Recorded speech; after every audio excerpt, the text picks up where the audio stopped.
Hello there, my ripe tomatoes. I've got a lovely question here from Maynard. Duty would like to know. Good afternoon. I would say a good afternoon to you, sir, too. Many times, me have talked about rotating out of Pulse and PulseX when the time is right. And I understand that rotating out into something else less volatile in a frenzied market. Maybe Bitcoin, maybe Ethereum. Question is here. Why would the insiders, early investors in Bitcoin, rotate out of Bitcoin or Ethereum ever? Unless it's similar to our current market, what would they move into? Cheers and thank you. So thank you very much. This is a very good question. I believe it will only do you more harm than good if you actually think about it. Because those people who got in early, they are privy to the same emotions that everybody else is. And we're going to go through, I'm going to show you. Okay. So on these charts, friends, so this is the Bitcoin chart. Have you heard of this coin? You can see, like even a little kindergarten child can say, wow, this chart used to go up big and then it started slowing down. Anybody can see this. I want you to know that there is an industry now of crypto. When people got in at the start, there was no industry. It was just Bitcoin. So when we rotate, so we're talking about Pulse, PulseX, it could be Chain, it could be any of the coins out there, right? You're probably thinking if it ever got too heated, if it ever attracted too many weak hands, then you might be wanting to change your portfolio composition and go, well, I want some safety and get some Bitcoin and Ethereum. Of course. But of course, as well, you got to be careful you don't get out too early because then you'll really ruin yourself. But all these people who got in, they don't want to leave unless something changes. What about if the market slowed down for a long time? What about if Bitcoin and Ethereum, they start diminishing returns hard? You know, the ultimate goal is to spend your currency. It is the ultimate goal. But they want it to get to a price first where it's actually worth it. So if you got in early in Bitcoin, which none of us did, all right, no one even knew what a Bitcoin was. We had no idea crypto. We didn't understand nothing, right? We don't even understand it yet. Most of us, 99% of us still don't understand anything. I mean, Bitcoin is first run, man. Look at this percentage, man. It did like a 5,800x. Now look at this. In this run, you see these numbers here? When I have these numbers here, just shows you the return from each cycle. So have a look at this, right? The first one, 600x from the bottom to the top. From the bottom of 2011 to the top of this cycle. 600 times your money. Then 100. See, they're still big numbers. You can understand. They are still big numbers. There's nothing to worry about. 600 times your money, 100 times your money. Then we get to 20 times your money. You might say 20 times is a lot, but let me tell you something, okay? 20 times ain't nothing. 20 times is me buying all in here. Me buying all in. Not normal. That's not nice to say, well, if you do the bottom to the top, it's great. That's not a nice thing to do. You know, even if we go back to this 100x one, if you got in somewhere here, so if you go to the point where actually Michael Saylor said Bitcoin's not worth anything, and then you go to the very, very, very top, that's a 36x. If you drop it down a bit, what I like to do when I measure, I like to measure the average entry and the average exit because these are big candles. These are 2-week candles now. I want to see on average what portfolio composition, what number are you relatively looking at on average, right? I don't want to talk about that extreme person to bottom to the top because I don't like it at all. So if you can see on this number, it's like 17 to 18x. That's something to think about now. And then we're going to go to the next cycle. So the 2018 cycle. So the average price, if you're getting in 7K and then, oh man, look how nasty this is. This is a 5 to 6x. Now, you know, welcome. If you are from the stock market world, if you are from the gold world, if you are from real estate, you are probably scratching your head. And you're probably thinking, what is wrong with 500% on your money? You're right. You're actually right. What's wrong with 500%? The only thing wrong with 500% is that everybody got trained to the 100x, the 500x. That's what everybody got trained to see. That's what the market had been living off. That's what we had been coming for. And then they start slowing down. So now you have to think about those early Bitcoin and Ethereum people. What do they do? Let me tell you something. So this is very interesting that you asked this question because we've got a perfect example to list off here. All right, I'm going to get the logos for you right now. Have you heard of two coins called Bitcoin and Ethereum? I'm actually going to get the logos here. So this is Bitcoin and this is Ethereum. Maybe you've heard of them. You know, it's very interesting. What's very interesting is Ethereum's ICO was raised from Bitcoin. It was raised in Bitcoin. Crazy. Crazy to think about it. And look at when it was done. It was actually done in this moment here. So we can draw this little conclusion, right? We can draw this conclusion. Here we go. Ethereum ICO was around here. So this is funny, okay? Because look at this. You would think, knowing what we know today, that Bitcoin and Ethereum were eventually going to slow down hard. You would think that something that went up in that first move, it did like, you know, the 3,000, 4,000 to 5,000x, and then in the next cycle did a 600x. You would think those numbers are so big that Ethereum would have had a hard time raising money in Bitcoin, but it didn't. It was completely fine, and it still gained a lot of value. So, in a way to think about it, you can view it like this: the Bitcoin's gains in its early part of its life basically was the life source for Ethereum being birthed. It's a continuation of it. So when people are discussing other coins, other networks that they believe are going to become blue chips one day, because, you know, everybody does believe they're going to become a blue chip one day. It's almost a curse to even talk about it. We really even should really talk about it because the standard is so high to achieve it. You got to survive. You got to have your volatility low, etc., etc. So the whole point of getting there is really to get to the point where the economy in itself is self-sustaining. And when I mean economy, I mean the network, because that's what they really are. They're just little digital countries. That's how another way to think about it. So when we're looking at this, we know that, okay, even though Bitcoin was going up huge, astronomical amounts, there's going to be a rocket emoji here. Bitcoin doing thousands of X, and there'll be an astronaut here too.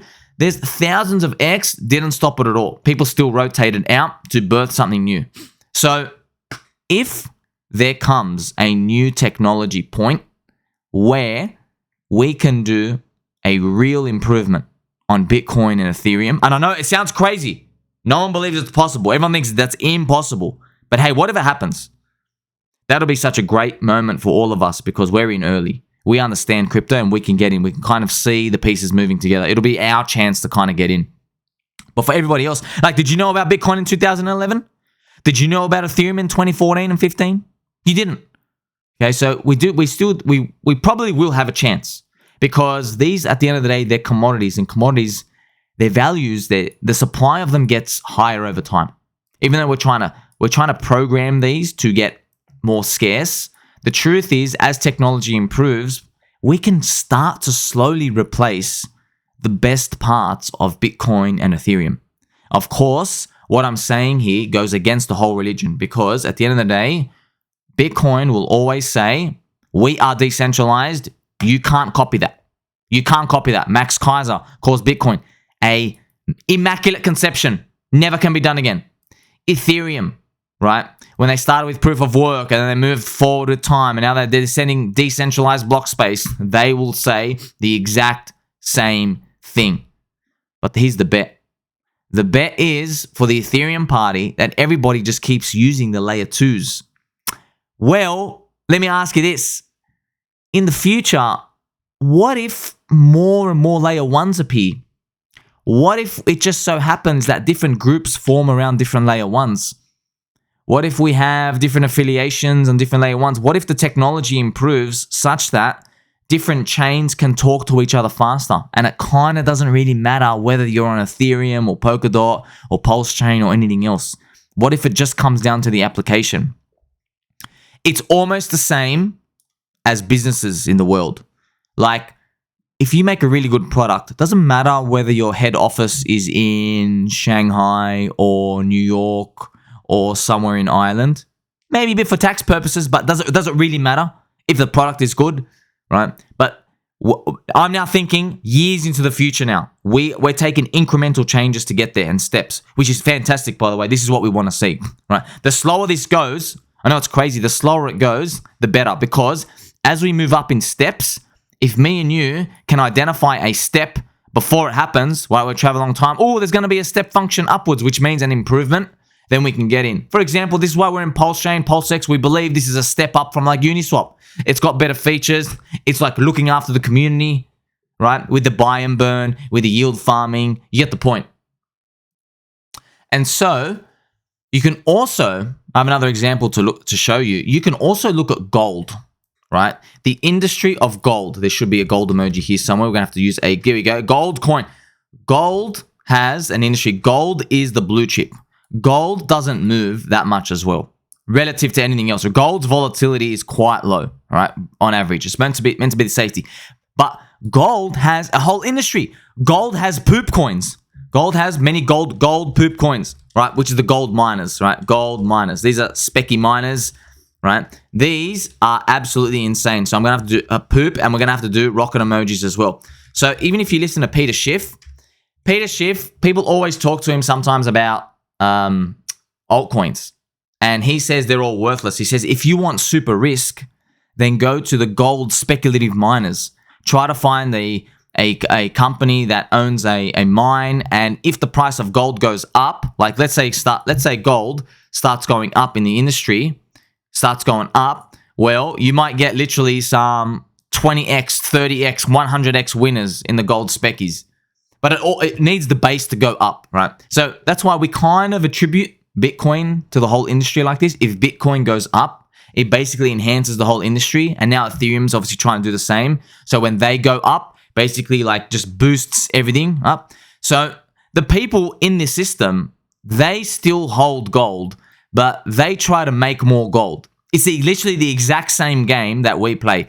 People have Bitcoin and Ethereum. They try to deploy it and get back more.